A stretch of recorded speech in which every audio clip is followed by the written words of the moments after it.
I know a few of you. I'm Charlie, and I'm one of the directors for Atlantic. That's a picture of me. Apparently I'm a big head, but I definitely have a big head. So, firstly, I suppose the main thing is why go to America.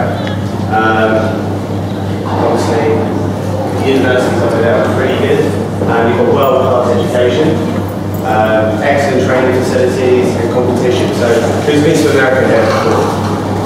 Okay, who's been to a university in America? Which one? Oh, I visited some, I didn't be myself. Oh, okay. So, for example, the University of Texas, their football stadium is 110,000 people. So, Eden Park, 55,000. So, I mean, double that. Obviously, America is a very, very big place, so lots of travelling. You know, you play tennis, you can travel to the East Coast to the West Coast. And obviously, there's lots of financial scholarship opportunities. Now, going back to the world-class education, we've got a few stats here. I don't know if you guys knew, but 7 of the top 10 universities are American.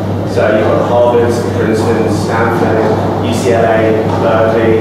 Another stat is 27 of the top 50 are also American, and 72 of the top 100 are American. So overall, you know, America, with their high education, basically dominate the whole world.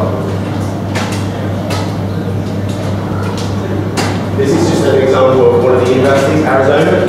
So have a watch, and it'll just tell you, you know, what kind of opportunities you got. The best part about swimming here at the U of A is watch the sunrise. It's not as glamorous lifestyle, but it's your typical day for a student athlete. I want it to be a place that I can fit in, and people care about me as a person. It's really easy to come from out of state or even out of town and really feel at home. I really like to work at the cutting edge of infectious disease research, and I hope that I'm already getting a head start on doing that. Our mentors, our teachers, are people who have been developing businesses for years and years and have just given us a wealth of information to work with.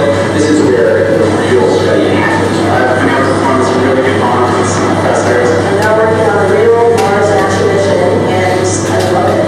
I really like what I do, and given this little board, it's always nice to see what you're Friday, Jay Kilford, Fraser Taylor, George Alexander, Harrison Ben, please put forward for 5. Lemon is one of those, like, ridiculously hard mountains to ride up. It's a really sweet ride, and going back down is like fun. I'm from Wisconsin.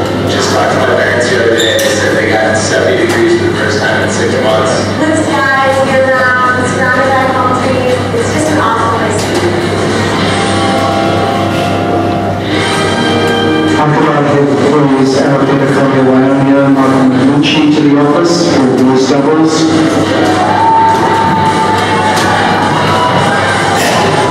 So in the zoo, a bunch of animals. It's about 2 hours before game time, and if you want to be close to the action, you got to get here and get up front of the line. It's back to basketball.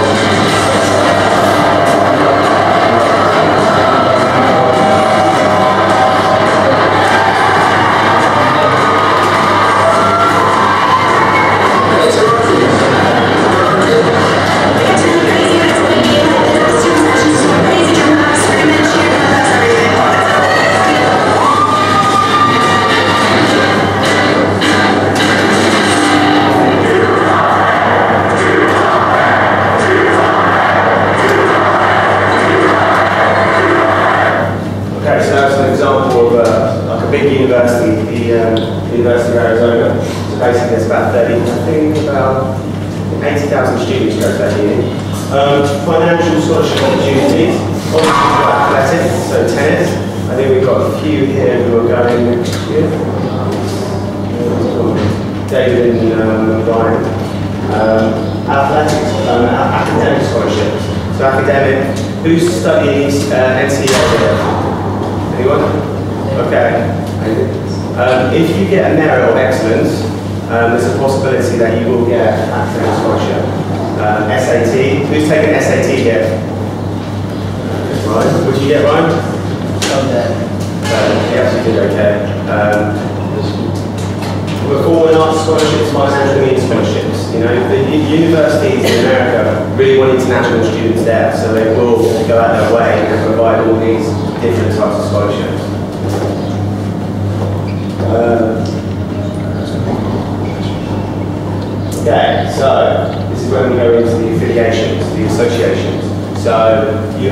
main one is the NCAA. Who's heard of the NCAA? So the NCAA is the top association. You have a Division 1, Division 2, and a Division 3. And Division 1 is the elite. So basically they have the big football teams, the big basketball teams. Budgets of billions of dollars. Div 2, Div 3 are a bit smaller. Div 2 tend to be private institutes. They provide less scholarship but more opportunities for, let's say, if maybe you're more of a rounded athlete, academically and tennis-wise. Division 3 actually doesn't provide any athletic scholarships at all. It's purely academic. NAIA is a separate association altogether, so it's their sister. Private institutes, small colleges, there's about 400 in the States. Now, junior college. Junior colleges are 2-year institutes. So basically, their rules and regulations are a lot less. Kids have more opportunities to go. Let's say if they don't get the right SAT or the right GPA, they're also half the price. So a lot of students, and tennis in particular, will go for 2 years, do all their core subjects, get their GPA up, and get transferred to a 4-year institute, a Division 1 or a Division 2. It's quite complicated, so if you've got any more questions, I can answer them at the end. Okay, eligibility. So, if you want to participate in the NCAA or the NAIA, you have to go through the eligibility centre. Now, if you haven't gone through it, it's very, very complicated. There's a number of questions they ask you, basic questions, but mainly about your competition, how you take your prize money, what expenses have you done, a number of different things, and it's quite great. So there's a general ruling for a lot of things, but each individual is case by case, and they will really investigate. So who's played Chelsea Cup or Carabao here?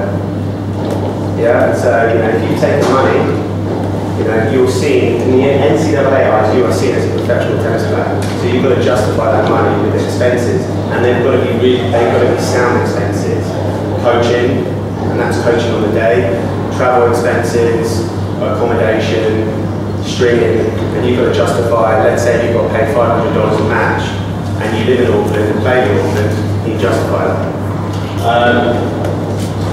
Rules and regulations. Now, the books, I was going to print it off, but I was told I wasn't allowed because there are about 500 pages for each division. Division 1, Division 2, Division 3, NAIA. So they're updated every year too. So we're going to have different rules every single year, which are going to,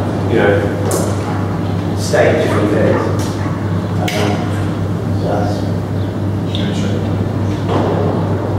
So academically, to play Division 1 or Division 2, you've got to take core subjects.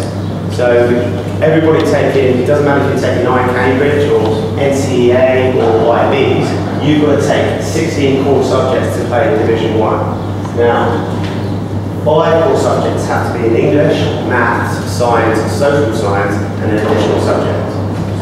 That's 16 core subjects means years. You need 16 years of those 5 core subjects through to year 9 all the way through to year 13. For the NCAA Div 2, you only need 14 core subjects.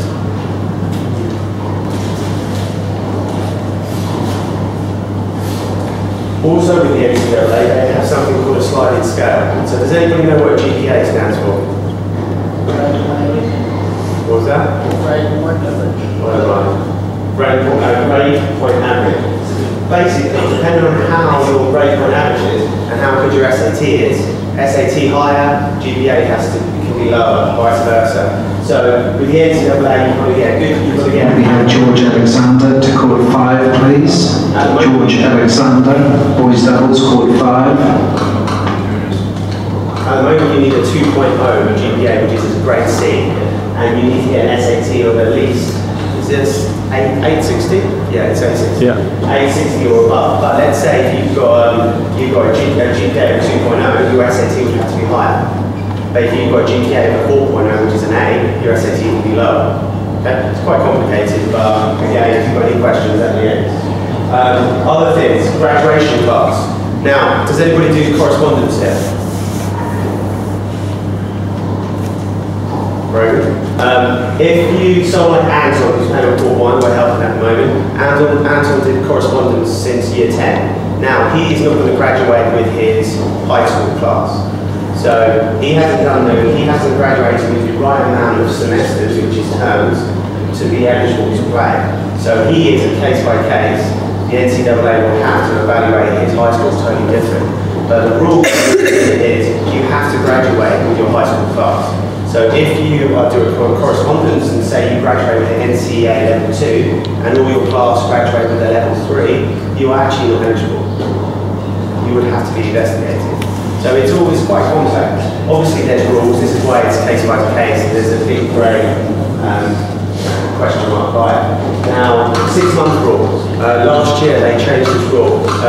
When you graduate, so say for example Ryan over there, I'm picking on Ryan because he's going to America in January, he's been one of our clients.